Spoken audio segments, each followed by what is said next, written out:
जय श्री राम।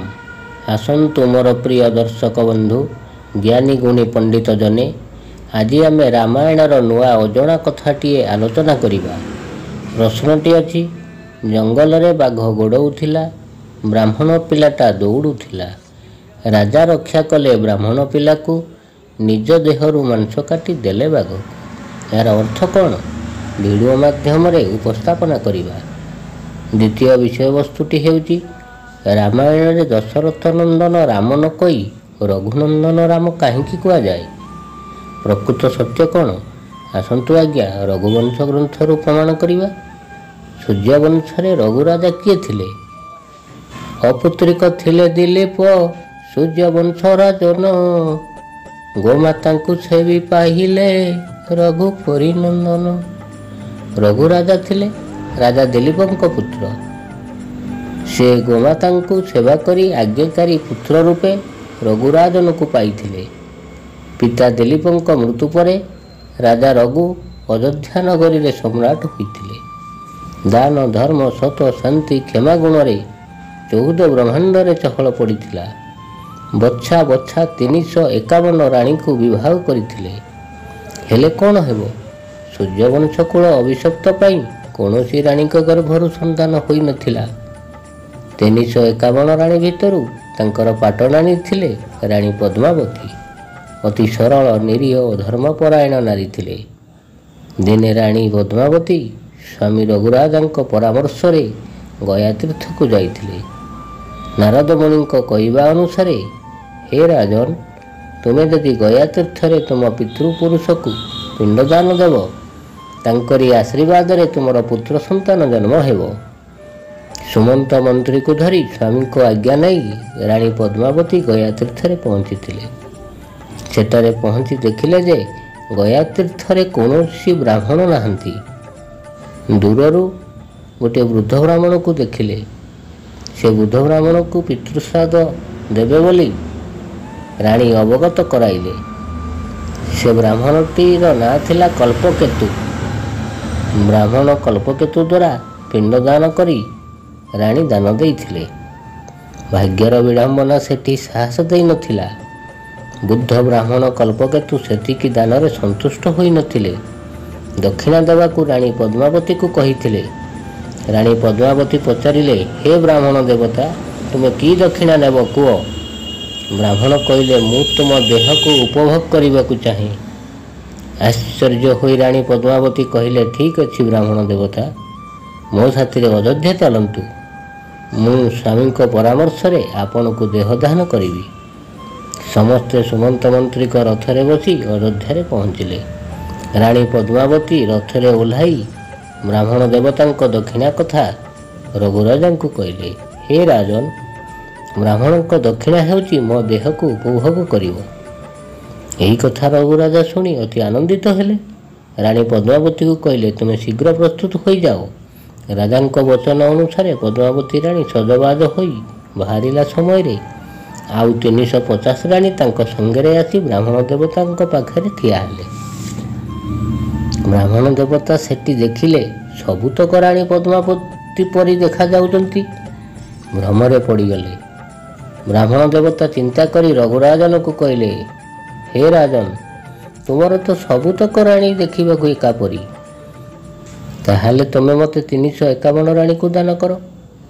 राजा आहुरी खुशी हो गले। ठीक अच्छी ब्राह्मण देवता, मु स्वीकार करुची। ब्राह्मण महाशय पुणी रघुराजा को कहले, हे राजन, तुमे तो दान देल, दक्षिणा देई नाओ। रघुराजा कहले, हे ब्राह्मण देवता, दक्षिणा मागंतु, मु देवा को प्रस्तुत अच्छी। ब्राह्मण देवता अयोध्या राज सिंहासन मागिले। राजा एथिरे आहुरी खुशी होई ब्राह्मण देवता को दक्षिणा देले। शेषरे राजा सन्यास वेश धारण करी वन को तप करने को बाहरिले। जंगलर शेष सीमार नंदीग्राम अवस्थित। बाहरिबा समय रे ब्राह्मण देवता कल्पकेतु को कहिले, हे राजन, बिना भोजन रे तपस्या सिद्धि हुए नहीं। एका एका की तपस्या करिवो? एई कथा कल्पकेतु ब्राह्मण कहिले राजा को, तुमको 351 राणी गोटे राणी को देउछि। ତୁମେ ଏ ରାଣୀକୁ ଧରି ନନ୍ଦୀଗ୍ରାମର ଶେଷ ସୀମାନ୍ତ ଜଙ୍ଗଲରେ ରହି ତପସ୍ୟା କର। ବ୍ରାହ୍ମଣଙ୍କ କଥା ଅନୁସାରେ ରାଜା ରଘୁ ଓ ରାଣୀ ପଦ୍ମାବତୀ ଦୁହେଁ ଜଙ୍ଗଲକୁ ବାହାରିଲେ। ସେହି ନନ୍ଦୀଗ୍ରାମ ନିକଟ ଜଙ୍ଗଲରେ ଗୋଟିଏ କୁଡ଼ିଆ ନିର୍ମାଣ କରି ରାଣୀ ପଦ୍ମାବତୀ ଓ ଦାନବୀର ରାଜା ରଘୁ ସେଠାରେ ରହିଲେ। କିଛି ମାସ ପରେ ରାଣୀ ପଦ୍ମାବତୀ ଗର୍ଭବତୀ ହେଲେ। ରାଜା ପ୍ରତ୍ୟେକ ଦିନ କାଠ ଆଣିବାକୁ ଜଙ୍ଗଲକୁ ଯାଆନ୍ତି। ଭୋଜନ ସମାପ୍ତ ପରେ ଧ୍ୟାନ ଓ ତପସ୍ୟାରେ ବସନ୍ତି। ଏହିପରି ରାଣୀ ପଦ୍ମାବତୀର ଗର୍ଭବାସ 10 ମାସ ପୂରିଗଲା। ଯେଉଁଦିନ ରାଣୀ ପୁତ୍ର ସନ୍ତାନ ଜନ୍ମ କରିବେ ସେଦିନ ସ୍ୱାମୀ ରଘୁରାଜନଙ୍କୁ ଜଙ୍ଗଲକୁ ଯିବାକୁ ମନା କରି ଦେଇଥିଲେ। ଅଦୃଶ୍ୟ ଭାଗ୍ୟର ରେଖା କେହି ବଦଳାଇ ପାରିବେ ନାହିଁ। ସେହିଦିନ ରାଜା ରଘୁ କହିଲେ, ମୁଁ ଆଜି ଅତିଶୀଘ୍ର ପଳେଇ ଆସିବି, ବ୍ୟସ୍ତ ହେବ ନାହିଁ ରାଣୀ। ଏହା କହି କୁରାଡ଼ି ଧରି ଜଙ୍ଗଲ ମଧ୍ୟକୁ ରାଜା ପ୍ରବେଶ କଲେ। ଅଚାନକ ଆକାଶରେ ବାଦଲ ଘୋଟି ଆସିଲା। ବର୍ଷା ସାଙ୍ଗକୁ ପବନ ଅତି ଜୋରରେ ବହିବାକୁ ଲାଗିଲା। ସେହି ସମୟରେ ରାଣୀଙ୍କର ଗର୍ଭ ଯନ୍ତ୍ରଣା ଆରମ୍ଭ ହୋଇଗଲା। ପବନରେ କୁଡ଼ିଆ ଘରଟି ଭାଙ୍ଗିଗଲା। ବର୍ଷା ସାଙ୍ଗକୁ ପବନ ଯେତେ ଅଥୟ ହେଉଥାଏ ରାଣୀଙ୍କ ଗର୍ଭ ବେଦନା ସେତିକି ବଢ଼ି ବଢ଼ି ଯାଉଥାଏ। ସେହି ସମୟରେ ରାଣୀ ପୁତ୍ର ସନ୍ତାନଟିକୁ ଜନ୍ମ ଦେଇ ଅଚେତ ହୋଇ ପଡ଼ିଗଲେ। ବୃକ୍ଷ ମୂଳରେ ରାଣୀ ଶୋଇଥିବା ଅବସ୍ଥାରେ ସର୍ବାଙ୍କ ଦେହ ଥରୁଥାଏ। ଏହି ସମୟରେ ରାଜା ରଘୁ ବର୍ଷାରେ ଭିଜି ଭିଜି ରାଣୀଙ୍କ ନିକଟରେ ପହଞ୍ଚିଲେ। ରାଜା ସେଠାରେ ପହଞ୍ଚିବା ପରେ ଏକ ଅଦ୍ଭୁତ ଘଟଣା ଦେଖିଲେ। ବର୍ଷାରେ ଶିଶୁପୁତ୍ରଟି ନ ଭିଜିବା ପାଇଁ ଗୋଟିଏ ଅଜଗର ସାପ ତା ମସ୍ତକରେ ରାଜା ରଘୁଙ୍କ ଶିଶୁପୁତ୍ରକୁ ଢାଙ୍କି ରଖିଛି। ହଁ ଆଜ୍ଞା, ଦୈବର ଘଟସୂତ୍ର କି ବିଚିତ୍ର! ରାଜା ପହଞ୍ଚିବା ମାତ୍ରେ ଅଜଗର ସାପଟି ପଳାଇଗଲା। ଅଜଗର ସାପ ରାଜାଙ୍କ ପୁତ୍ରକୁ ରକ୍ଷା କରିଥିବାରୁ ପୁତ୍ରଟିର ନାମ ବ୍ରହ୍ମଦେବ ଅଜ ରଖିଥିଲେ। ତାପରେ ରାଜା ରଘୁ ରାଣୀ ପଦ୍ମାବତୀକୁ କହିଲେ, ମୁଁ ଏବେ ନିଶ୍ଚିନ୍ତ ହୋଇ ମୋ ତପସ୍ୟା ଫଳକୁ ସିଦ୍ଧି କରିବି। ରାଜା ରଘୁ ଏପରି ତପସ୍ୟା କଲେ ଯେ ସ୍ୱର୍ଗର ଇନ୍ଦ୍ରର ଆସନ ଥରହର ହେଲା। ଇନ୍ଦ୍ରଦେବ ଉପାୟ ନ ପାଇ ପ୍ରଭୁ ନାରାୟଣ ପ୍ରଭୁ ମହାଦେବଙ୍କୁ ଜଣାଇଲେ। ଦୁଇ ପ୍ରଭୁ କହିଲେ, ହେ ଇନ୍ଦ୍ରଦେବ, ତୁମେ ଏବେ ନିଶ୍ଚିନ୍ତ ହୋଇ ରୁହ। ଆମେ ରଘୁରାଜାଙ୍କ ତପସ୍ୟା ଭଙ୍ଗ କରିବୁ। ଦୁଇ ଭଗବାନ କଥାବାର୍ତ୍ତା ହେଲେ। ଆମେ ତ ରଘୁରାଜାଙ୍କର ସବୁ ପରୀକ୍ଷା ନେଇସାରିଛନ୍ତି। ଏତେ ବଡ଼ ସତ୍ୟବାଦୀ ଧାର୍ମିକ ରାଜାଙ୍କୁ ଆଉ ପରୀକ୍ଷା କରିବା ଉଚିତ ହେବ ନାହିଁ। ଭଗବାନ ବିଷ୍ଣୁ କହିଲେ, ଠିକ୍ ଅଛି ଦେବ, ଆମେ ଦୁହେଁ ରଘୁରାଜାଙ୍କ ଶେଷ ପରୀକ୍ଷା ନେବା। କିନ୍ତୁ କେଉଁ ପ୍ରକାର ପରୀକ୍ଷା ନେବା? ଦୁଇ ଭଗବାନ କିଛି ସମୟ ଭାବିଲା ପରେ ଏହାର ସମାଧାନ ପାଇଗଲେ। ବିଷ୍ଣୁ ଭଗବାନ କହିଲେ, ହେ ଦେବ, ତୁମେ ବାଘ ରୂପ ଧାରଣ କର। ମୁଁ ଗୋଟିଏ ଛୋଟିଆ ଶିଶୁ ବେଶରେ ବ୍ରାହ୍ମଣ ରୂପ ଧାରଣ କରିବି। ତୁମେ ମୋତେ ଖାଇବାକୁ ଗୋଡ଼ାଉଥିବ, ମୁଁ ଦୌଡ଼ୁଥିବି। ଦୌଡ଼ି ଦୌଡ଼ି ରାଜା ରଘୁଙ୍କ ପାଖରେ ପହଞ୍ଚିଯିବି। ରାଜା ଏହାର ସମାଧାନ କ'ଣ କରୁଛନ୍ତି ଦେଖିବା। ସତ୍ୟବାଦୀ ରାଜା ରଘୁଙ୍କର ଏଇଟା ଆମର ଶେଷ ପରୀକ୍ଷା ହେବ। ଏହିପରି କଥାବାର୍ତ୍ତା ହୋଇ ଦୁଇ ଭଗବାନ ନନ୍ଦୀଗ୍ରାମରେ ଥିବା ଜଙ୍ଗଲ ମଧ୍ୟକୁ ପ୍ରବେଶ କଲେ। ପୂର୍ବ କଥା ଅନୁସାରେ ଦୁଇ ଭଗବାନ ବେଶ ପରିବର୍ତ୍ତନ କଲେ। ମହାଦେବ ବାଘ ରୂପ ଧାରଣ କଲେ। ଭଗବାନ ବିଷ୍ଣୁ ଛୋଟିଆ ଶିଶୁ ହୋଇ ବ୍ରାହ୍ମଣ ରୂପ ଧାରଣ କଲେ। ସେହି ସମୟରେ ବାଘ ଗୋଡ଼ାଇଲା। ବ୍ରାହ୍ମଣ ପିଲାଟା ଦୌଡ଼ି ଦୌଡ଼ି ଯିବା ଆରମ୍ଭ କଲା। ଦୌଡ଼ି ଦୌଡ଼ି ରଘୁରାଜା ତପସ୍ୟା କରୁଥିବା ଅବସ୍ଥାରେ ପହଞ୍ଚିଗଲା। ଅଚାନକ ରାଜାଙ୍କର ତପସ୍ୟା ଭଙ୍ଗ ହୋଇଗଲା। ପ୍ରଥମେ ବ୍ରାହ୍ମଣ ପିଲାଟିକୁ ତଳୁ ଉଠାଇ କୋଳାଗ୍ରତ କଲେ ରାଜା ରଘୁ। ଆଗକୁ ଚାହିଁ ଦେଖିଲେ ଯେ ବାଘ ଗୋଟିଏ ଆଁ କରି ଛିଡ଼ା ହୋଇଛି। ବାଘ କହୁଛି ରାଜାଙ୍କୁ, ତୁମେ ଛାଡ଼ିଦିଅ, ଆଜିର ଆହାର ଏ ବ୍ରାହ୍ମଣ ପିଲା ହେବ। ରାଜା କହୁଛନ୍ତି, ହେ ବାଘ, ତୁମେ ଏ ବ୍ରାହ୍ମଣ ପିଲାକୁ ଛାଡ଼ି ଦିଅ, ମୁଁ ତୁମକୁ ଅନ୍ୟ କୌଣସି ମାଂସରେ ସନ୍ତୁଷ୍ଟ କରିଦେବି। ବାଘ ଉତ୍ତର ଦେଲା, ହେ ରାଜନ, ମୋର ଅନ୍ୟ କୌଣସି ମାଂସରେ ମନ ନାହିଁ। ମୁଁ ମନେ କରିଛି ଆଜି ମଣିଷ ମାଂସ ଖାଇବାକୁ। ରାଜା ଉତ୍ତର ଦେଲେ, ଠିକ୍ ଅଛି, ତେବେ ମୋ ଦେହର ମାଂସକୁ ତୁମେ ଭକ୍ଷଣ କର। ବାଘ କହିଲା, ଠିକ୍ ଅଛି ରାଜନ, ତୁମେ ସତ୍ୟ କଲେ ମୁଁ ତୁମ ମାଂସକୁ ଭକ୍ଷଣ କରିବି। ରାଜା କହିଲେ, ମୁଁ ସତ୍ୟ କରୁଛି, ଆପଣ ଯେପରି ଭକ୍ଷଣ କରିବେ ମୁଁ ସେହିପରି ମୋ ଦେହର ମାଂସକୁ ଦେବି। ବାଘ କହିଲା, ଠିକ୍ ଅଛି, ତାହେଲେ ତୁମେ ଏବେ ମୋ କଥା ଶୁଣ। ଆମେ ସମସ୍ତେ ତୁମ ଘରକୁ ଯିବୁ। ତୁମେ ଯେଉଁ ପୁତ୍ରର ମାଂସ କାଟି ଦେଇଥାନ୍ତ ଏବଂ ତୁମ ଦେହର ବି ମାଂସ କାଟି ଦେଇଥାନ୍ତ ତାହା ତ ଠିକ୍, କିନ୍ତୁ ମୋ ଆଗରେ ତୁମ ସ୍ତ୍ରୀ ତୁମକୁ ଧରିବ, ତୁମ ପୁଅ ତୁମ ଦେହର ମାଂସକୁ କାଟି ପାଲା ଉପରେ ରଖିବ। ବ୍ରାହ୍ମଣ ଭୋଜନର ମାଂସ ହୋଇଗଲେ ମୁଁ ତାକୁ ଖାଇନେବି, କିନ୍ତୁ ଗୋଟିଏ ସର୍ତ୍ତରେ, ତୁମ ଦେହର ମାଂସକୁ କାଟିବା ସମୟରେ ତୁମ ପୁଅ କିମ୍ବା ତୁମ ସ୍ତ୍ରୀ ଆଖିରୁ ଲୁହ ଗଡ଼ାଇବେ ନାହିଁ କି କାନ୍ଦିବେ ନାହିଁ, ତାହେଲେ ତୁମ ମାଂସକୁ ମୁଁ ଖାଇବି। ରାଜା ରଘୁ କହିଲେ, ଠିକ୍ ଅଛି ହେ ବାଘ ମହାଶୟ, ତୁମେ କହିବା ମୁତାବକ ସେଇଆ ହିଁ ହେବ। ରାଜାଙ୍କ ସର୍ତ୍ତ ଅନୁସାରେ ସମସ୍ତେ ରାଜାଙ୍କ କୁଟୀରକୁ ପ୍ରବେଶ କଲେ। ରାଜା ପହଞ୍ଚି ରାଣୀ ପଦ୍ମାବତୀ ପୁତ୍ର ଅଜକୁ ବାଘ କହୁଥିବା କଥାଗୁଡ଼ିକ ବର୍ଣ୍ଣନା କଲେ।